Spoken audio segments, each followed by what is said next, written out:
Last season, Ravens moved on from veteran Joe Flacco. They turned the reins over late last season to rookie Lamar Jackson.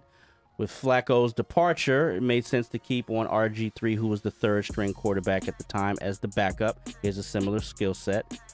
Now, as he always does, he got injured. He hurt his hand, and he could be out several weeks. I think they're talking about between 4 and 8 weeks, which is a large window. Right. The Ravens also drafted Trace McSorley in this past draft, who, if you don't know who he is, Penn State. He's from Penn State, but he's more like a Taysom Hill than any other kind of quarterback. And they also just signed Joe Callahan, who I don't know who the fuck he is. Who? Joe Callahan. Is that not his name? No. The dude from Philly, I believe, right? Veteran backup. That's So, how they gonna sell A him to super y'all. duper veteran backup. That's how you gonna sell him. So how does this affect the Ravens preseason? You tell me. Well, I mean, I mean, that's it. The reason why, and listen, the reason why I felt like that was super important is because, and we'll get into it later, I'm sure, Lamar is going to be used Like in a college a non-traditional way, like I a think. college quarterback. So the Ravens' backup quarterback position is important not only for the season but also important for preseason. And but at the same time, Lamar needs reps. You want Lamar to have reps. RG3 is down. You can't just go and get, and then they brought in Josh Johnson, who I thought would have been a good, that's a good save for them. He was like, nah, because I think he was doing the numbers and figured out that when RG3 gets back, then he's out of a job. Right. Well, he can't. Beggars can't be choosers, Right. So I mean, it's kind of a real thing, I think. How do you guys feel, Kevin? Well, I mean, and to Josh's defense, he's been through the song and dance with us before. But being, I was at the Ravens open practice on Saturday before RG3 got hurt.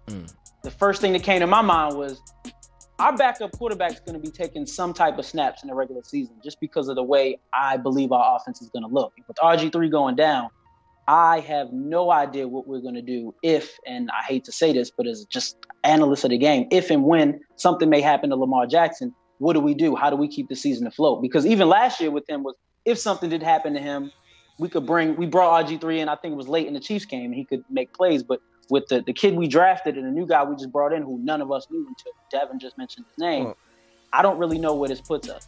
Well, Harb, I don't think, to what you said is how he needs reps. I don't think he needs reps because he already knows how to run. And he's going to be a run-first quarterback. So he doesn't need many reps Cut his on that. mic off, Mike. No, that's real shit.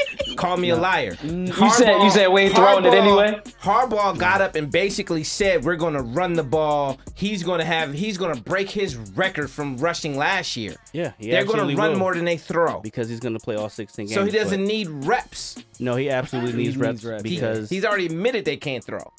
That's not what's going on. Can he throw? Yes, he can. So you telling me they have a quarterback? I'm not going to argue with you, my dude. I'm asking a question. You have a quarterback and you're deciding to run more than throw? What is your question? Can he throw? That's what you're asking? I saw him didn't make say throws anything. Saturday that he couldn't have made last year. Granted, this is practice, these are drills. But he wouldn't have thrown that ball one-on-one drills last year. And he's making progression. He's young. He's working on his skill set. I'll give him that. But to your point, Omar, which I don't agree with you, but to kind of rescue what you were trying to say, I do think that he's going to need to, at some point, play real game, 3rd and 8, make that throw across the middle or deep down the sideline to improve for us to even have a chance of repeating and winning the division. So without RG3, though, he's either going to have to take those reps in the preseason, risk injury, or someone else that we bring in is going to have to do it. All right, before we move on, yes, he needs reps because we installed a brand new offense. He's been working very hard and diligent throughout the offseason to get up to speed. Greg Roman is his OC now. He's done a great job with quarterbacks like his skill set before. He likes how the communication's gone, but I think he does have to play in the preseason. But we do need to have somebody that can come in and play the majority of the preseason so we can get our skill players reps because Lamar doesn't need to be out there the whole time. I think it's as simple as there's going to be a whole lot of practice time where you can control the environment because the rule is you don't hit the quarterback. A lot of control practice, and then he's not playing a lot in preseason, and I just don't know what that's going to say for as we get into the regular season. Yeah. All right, let's move to hit or flop. Our Baltimore boys.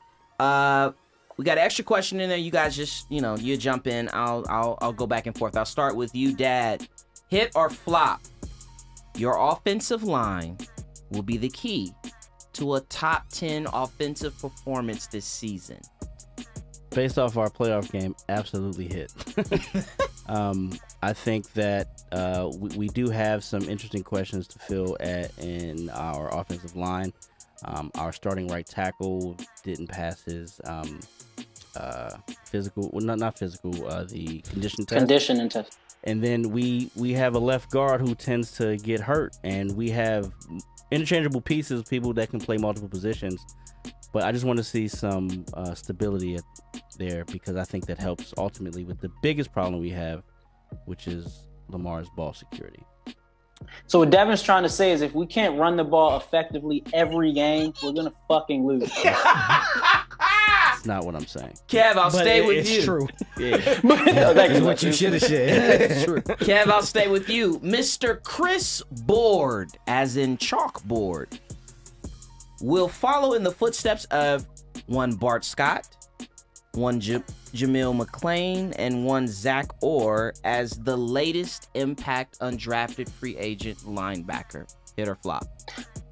I think it's a hit. I mean, you just pointed out, we get a guy like this almost every season. So, there's no reason to think that that'll stop now, especially with us letting CJ Mosley go.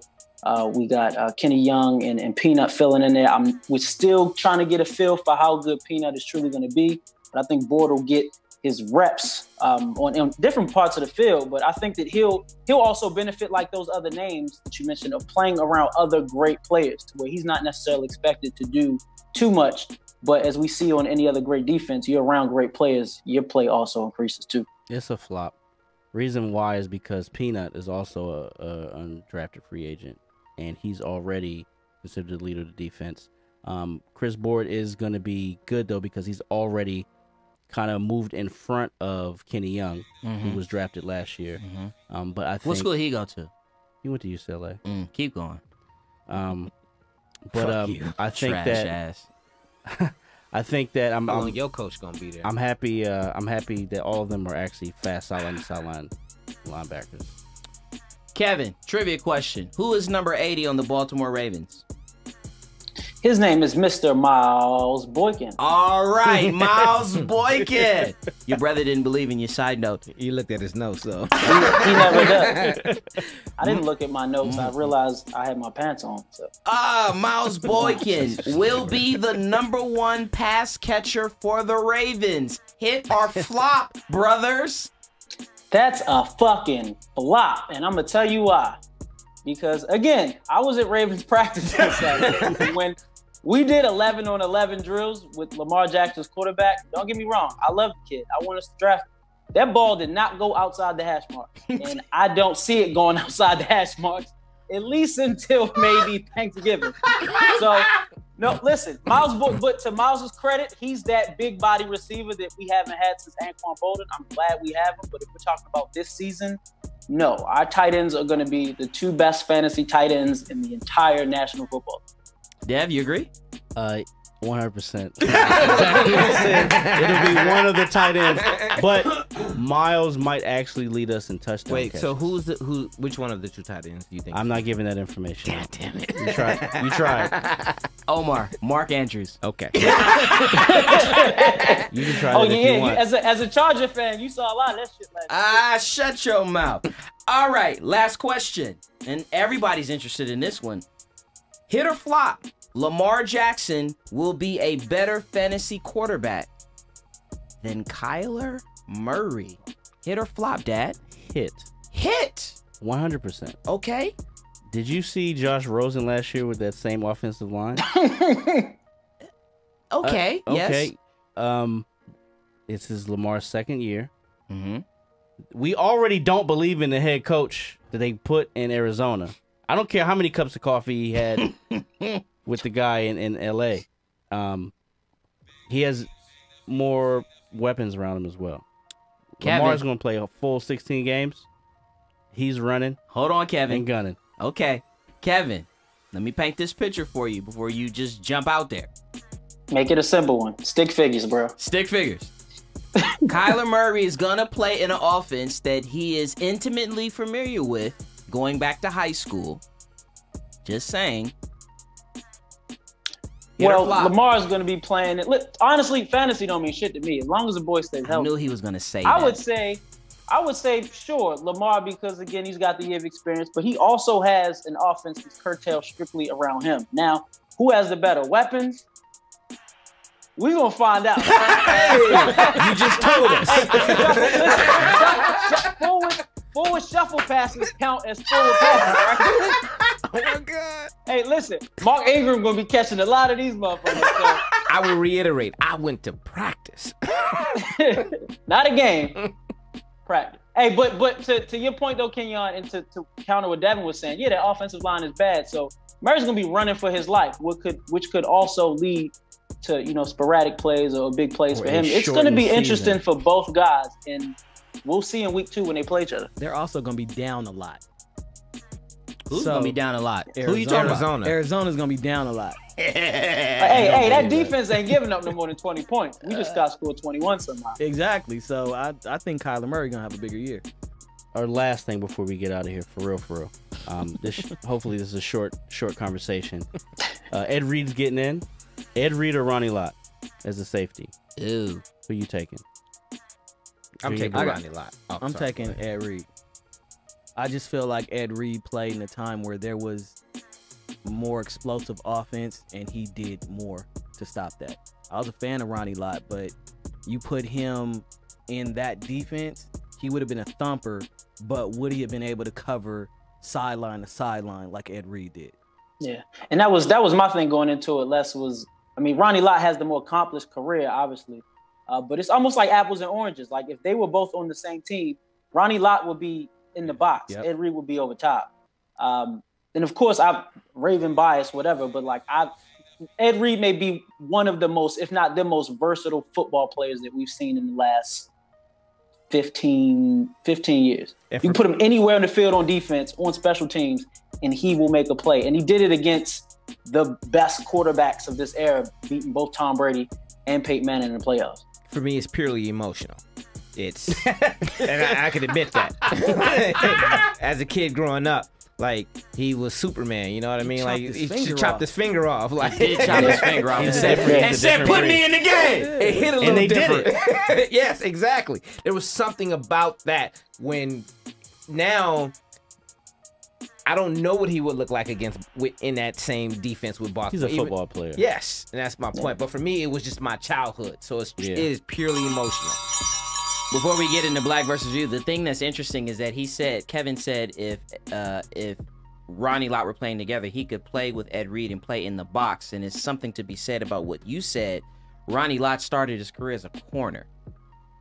So a motherfucker that played corner, but strong. You could play also strong safety is something special. But Ed Reed was that motherfucker as well.